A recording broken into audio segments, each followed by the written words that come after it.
Shalom, vracha à tout le monde. Je voulais analyser avec vous, et en même temps que vous, c'est quoi la définition de la Emouna? Quelle est la racine du mot Emouna? Qu'est-ce que c'est que la Emouna? Est-ce la Emouna, c'est comme nous, et tous, en général, on pense qu'il existe un Dieu. Au-dessus de nous, il y a un cerveau divin. Il y a une puissance qui dirige le monde. C'est possible. Et alors, ça fait quoi? Est-ce que ça m'empêche? Quand le crocodile se réveille en moi, ça m'empêche de lui fermer son envie. Lorsque Moïse Rara, il désire quelque chose, lorsqu'il veut s'énerver, lorsqu'il est jaloux de l'un et de l'autre, lorsqu'il veut courir derrière les honneurs, lorsqu'il veut dire des mots durs et remplis de poison et de feu à son épouse ou à son époux, ça l'empêche de dire qu'il y a Elohim, qu'il y a Dieu. Ça n'est pas ça, c'est sûr et certain. Quelle est la vraie définition du mot Emouna? La vraie définition, pour ma part, c'est ce qui est marqué dans la section de Béalotra, celle que nous allons lire aujourd'hui. Béalotra est un hérote, il est un passage parmi les chapitres, un passage où Myriam, la grande sœur de Moïse, Moshe, et Aaron, le grand frère, vont parler de lui, en disant pourquoi il a quitté son épouse. Est-ce que parce qu'il est prophète? Nous aussi, nous sommes des prophètes. Et pourtant, nous avons l'obligation de conserver l'épouse, car le mauvais penchant est très grand. Tu peux être un grand prophète, mais le crocodile, il est là. Et grâce à la femme, grâce à ce bouclier que l'Éternel, à cette aide bouclier que l'Éternel nous a donné, nous pouvons nous séparer du Yetzirara, du mauvais penchant. Sinon, il t'absorbe, il te noie dans la faute. Vient l'Éternel et réunit les trois, Aaron, Myriam et Moshe, devant la tente d'assignation. Il leur fait un reproche clair et implacable. Pourquoi avez-vous parlé de mon serviteur et de Moshe? Il n'est pas comme les autres prophètes. Ça n'est pas dans le songe, c'est pas une vision prophétique. Je lui parle comme un ami à moi, face à face, de visu. Il regarde mon visage, si l'on peut dire ainsi, il comprend qui je suis. L'honneur de Akadosh Baruch. Et il dit quelque chose. Bechol beti ne'emanu. Pourquoi il a une antenne, un percepteur, un capteur plus grand que tous les prophètes? Ça n'est pas parce qu'il est modeste. Ça n'est pas parce qu'il a reçu la Torah. Ça n'est pas parce qu'il est géant dans l'étude. Non. Parce que Bechol Beti, dans toute ma maison, il est Ne'eman. Ne'eman, ça veut dire fidèle. C'est très beau, ça. Mais, a priori, une question.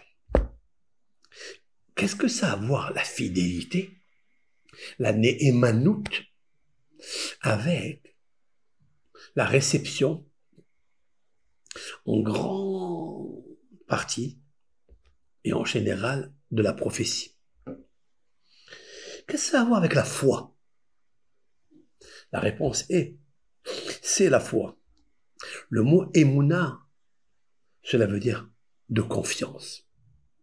Il est fidèle, loyal à ce que je lui dis.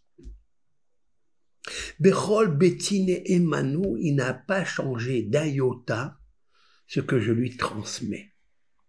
Et il n'a pas inventé la prophétie. Ce que je lui ai dicté à chaque événement, c'est ce qu'il a pratiqué. C'est pourquoi vous voyez dans la Torah, Vaidaber Adonai el Moshe les morts.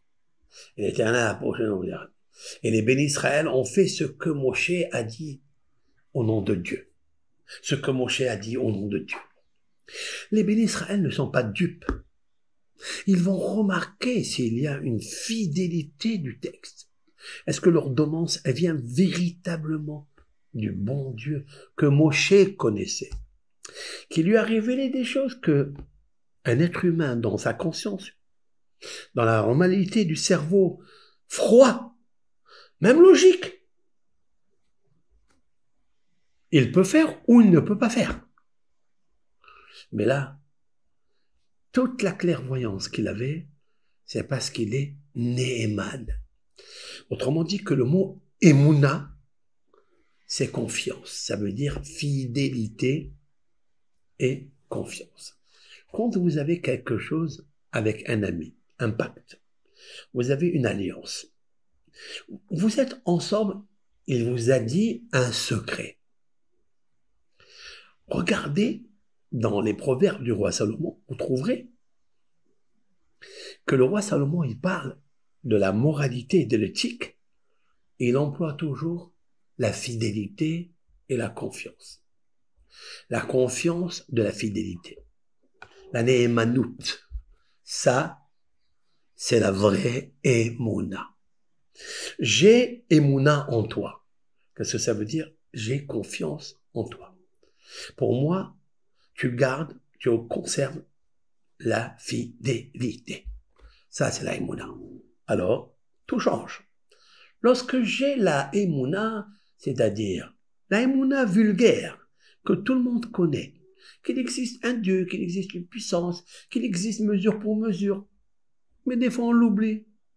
Et des fois, ça nous fait rien du tout. On continue de faire nos péchés. Et en disant, Baruch Hashem, Be'ezrat Hashem. Mais le même Hashem qui t'a dit de ne pas faire ça, tu es fidèle à lui? Tu l'obéis dans ça? Non. Donc c'est pas la Emouna. Je dois prier à Dieu de me donner la force et le mérite d'être fidèle à lui. Ça, Bechol Beti Ne'emano. D'être en confiance et confiant et fidèle avec Hachem. Malheureusement, moi en tous les cas, je constate en moi, je suis un caméléon, je peux vous faire un cours magistral et à l'autre côté, je me retrouve comme une crêpe, je me retrouve comme un caméléon parce que c'est pas une vraie Emouna. La Emouna, c'est Behouch, c'est de sentir quel est ton but, quel est ton créateur, et obéir à ça. C'est ça en fait, Aved Neheman, un serviteur fidèle. Merci Hachem de nous aider à être un serviteur fidèle à Kadosh Baruch, à toi. Et si, Hachem, je n'arrive pas, encore je prie, et j'ai de l'espoir de comprendre au moins qu'est-ce que c'est le mot Emouna, fidélité, et avoir confiance en toi. Alors l'Éternel te dit, moi aussi, j'ai confiance en toi. Et bien, Azat Hashem, avec ça, on peut faire une teshuva chez les mains. Amen ve amen. Kol Tov.